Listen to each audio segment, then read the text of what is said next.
Good day everyone and welcome to my presentation about my paper titled JBFNet Low Dose CT Denoising by Trainable Joint Bilateral Filtering. CT. It is one of the most commonly used imaging modalities today. We've seen it used for diagnosis and for intervention for all sorts of organs, including the brain, lungs, and liver. And CT is one of the best ways to get a cross-sectional view of our body. But, and it's a big but, CT uses powerful radiation, which can harm the patient.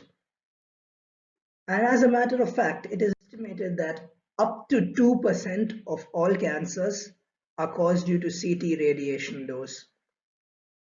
To counter this, radiologists have come up with the ALARA principle, as low as reasonably achievable.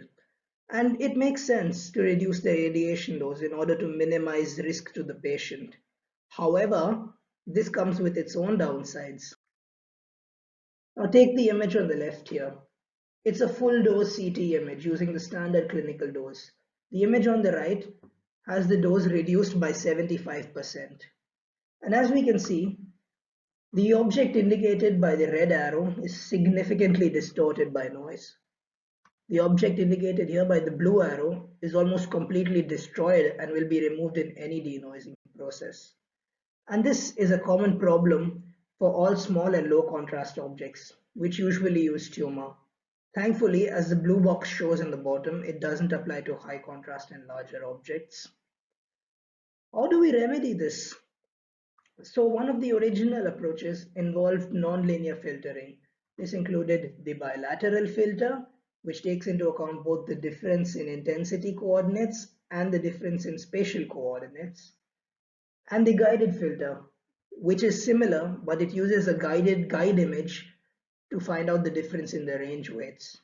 And both of these have been applied to the problem of CT denoising. And we've seen several studies use similar approaches. However, since these are just normal nonlinear filters, they don't have the best results. Fortunately for us, Moore's law has helped us here because the advance in computational power has helped us to use iterative reconstruction. And in fact, most of the clinical vendors today, such as Siemens or GE, use iterative reconstruction methods. This involves reconstructing images from the projections, simulating their projection again, and comparing it to the original projections. However, this is pretty computationally intensive because it involves reconstructing and projecting forward multiple times. So, what's the modern state-of-the-art solution? Deep learning. Some of the first approaches included using residual autoencoders. So this is a residual structure with 4 convolutional and 4 deconvolutional layers. And this has been updated with quadratic convolutions and quadratic deconvolutions. And of course, we have our adversarial training process, which uses a generator and a discriminator. And this specific architecture also uses a VGG16 as a feature extractor in order to preserve more features. All these approaches are significantly more successful than the original traditional approaches. However, all of these come with their problems. Let's discuss the problems a little bit. For traditional methods, the problems include inadequate performance in filtering, which is very important, and very computationally intensive, and this also means that they are time consuming. For deep learning methods, we don't have these problems. However, these networks have a lack of interpretability. Normally, due to their large number of trainable parameters, these networks have hundreds of thousands, sometimes millions of trainable parameters. And also, these networks that we've discussed are image-to-image translation tasks. They don't leverage any knowledge about the problem, which is why we've come up with this solution, which we hope addresses the problems. It's called JBFNet. Now, JBFNet implements joint bilateral filtering, hence the name JBFNet. This JBFNet has a prior image estimated by a network and 4 JBF blocks, which filter out a certain amount of noise. Now, any features that are lost due to the filtering can be restored. The removed noise is convolved and added back in, just in order to maintain structures. Let's look at the network architectures in a bit more detail. First is our prior network. Our prior network consists of a convolutional and deconvolutional path. There are 4 convolutional layers and 4 deconvolutional layers.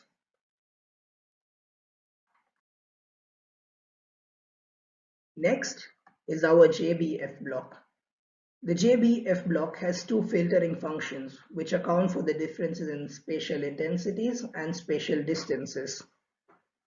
Both of these filtering functions use shallow convolutional networks to estimate the kernels. We use these kernels in conjunction with the noisy image to perform bilateral filtering, which gives us the final filtered image. What do these shallow convolutional networks look like? Well, these shallow convolutional networks contain 2 convolutional layers, each with just a single filter. This shrinks an n into 7 input into an n-4 into n-4 into 3 kernel, which is used for filtering. What do our results look like with this? Here, we have a sample image denoised by 6 different methods. The red square indicates some low contrast features which we are aiming to preserve, and the blue square is a noisy homogeneous area which we look at to look at the noise reduction. We find that a lot of methods, including our Wasserstein-Gahn and our guided filtering network, remove the noise.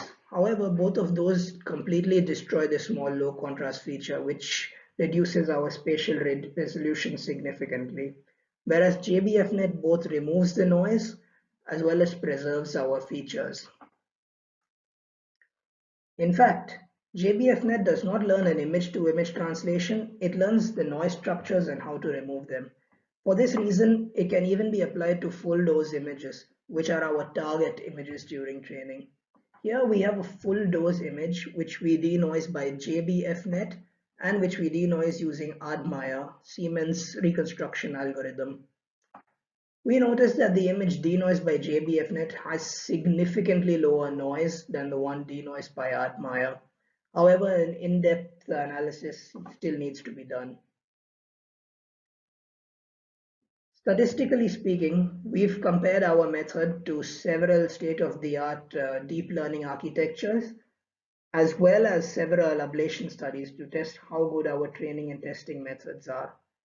What we found is while our JBFNet may not be the best in removing noise, it is the best in bringing out structural information, which in case of medical imaging is much more important than simply removing the noise. To conclude, we have introduced JBFNet. JBFNet is an architecture which includes knowledge of the physical problem and can be controlled due to its low number of trainable parameters. Each JBF block only has 118 trainable parameters. We have excellent denoising performance. In fact, we outperform several state-of-the-art deep learning networks which have several times more trainable parameters. This is because we encode the knowledge of the denoising process, which helps us to encode knowledge of the physics needed to remove noise.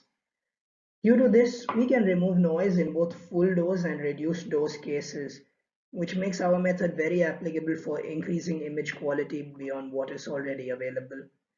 Right, thank you for your time, and I hope to see you at my poster session.